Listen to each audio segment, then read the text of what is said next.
15-year-old Saeed Abdel Ghafour was in the streets near the city of Khan Yunis a week after the January pause in the fighting. We were playing. We didn't see anything unusual. The area was safe. Suddenly, a bulldozer trying to clear debris struck a concealed bomb. We didn't see anything. We were engulfed in the heat of the flames, the fire. The incident reveals how leftover bombs from the Israel-Hamas conflict are posing devastating threats in the enclave and complicating international cleanup efforts, which could take years and cost millions. Gaza is thought to be one of the most contaminated places in the world. Israel's military said that by October 2024, it had carried out over 40,000 airstrikes on the Strip. But experts estimate that as many as 1 in 10 bombs fired into the enclave didn't go off. So there will be, certainly hundreds, more likely sort of thousands of unexploded items in the rubble. Greg Crowther is the director of programs at the Mines Advisory Group. The organization finds, removes, and destroys unexploded bombs after conflict. We know from our experience in other environments that a significant portion of those items won't have exploded as planned, and they'll be likely buried under rubble or in areas where people haven't got access to. And he says that figure could be even higher in an urban center like Gaza, as explosives don't always detonate when piercing multi-story buildings, especially damaged ones.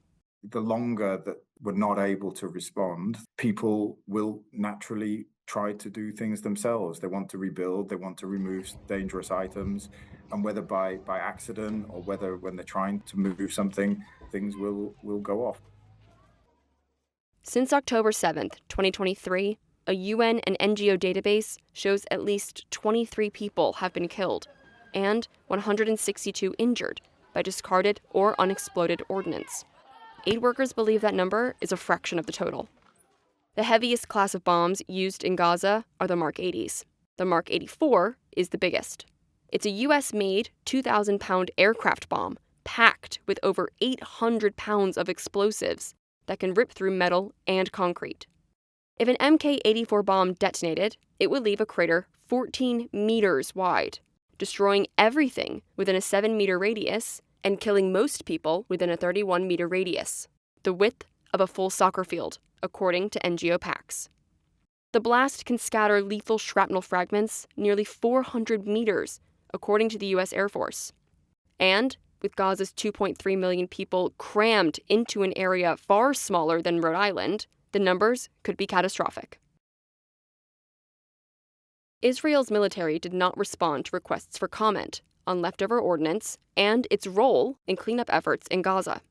Israel's deputy foreign minister said most of the explosives have been scattered by Hamas, without providing evidence. Hamas declined to answer a question about its use of weapons in Gaza. The militant group has said it harvested some unexploded ordnance for use against Israel, but will cooperate to remove it. During the war, all the Explosives Engineering Division's assets in the Gaza Strip were damaged. There was no available personal safety equipment, lifting gear, munitions transportation tools, or even vehicles specialized for transporting personnel were not available. Palestinian police say they lack equipment to safely clear the debris. International teams say they need Israel to approve items, like expert visas and tunneling equipment. But aid officials told Reuters that Israel restricts imports of goods that can have a military use in the enclave. Between March and July of 2024, Israeli authorities rejected requests for 2,000 items of demining equipment, from binoculars to armored vehicles, according to a list compiled by 2 humanitarian demining organizations. Under the Hague Convention, Israel has an obligation, as an occupying power, to remove or help remove war remnants that endanger the lives of civilians. The International Committee of the Red Cross says that Israel has recognized this obligation.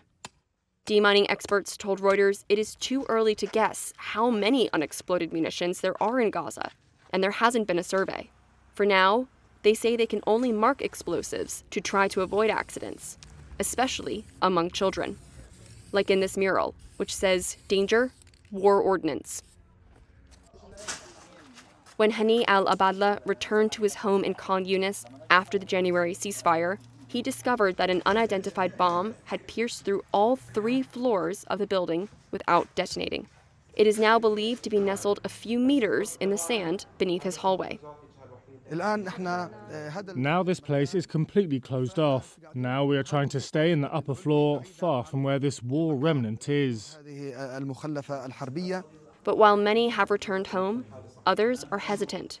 My father, my mother and our daughters refuse to come to the house because of fear of the presence of war remnants, because at any moment there could be an explosion.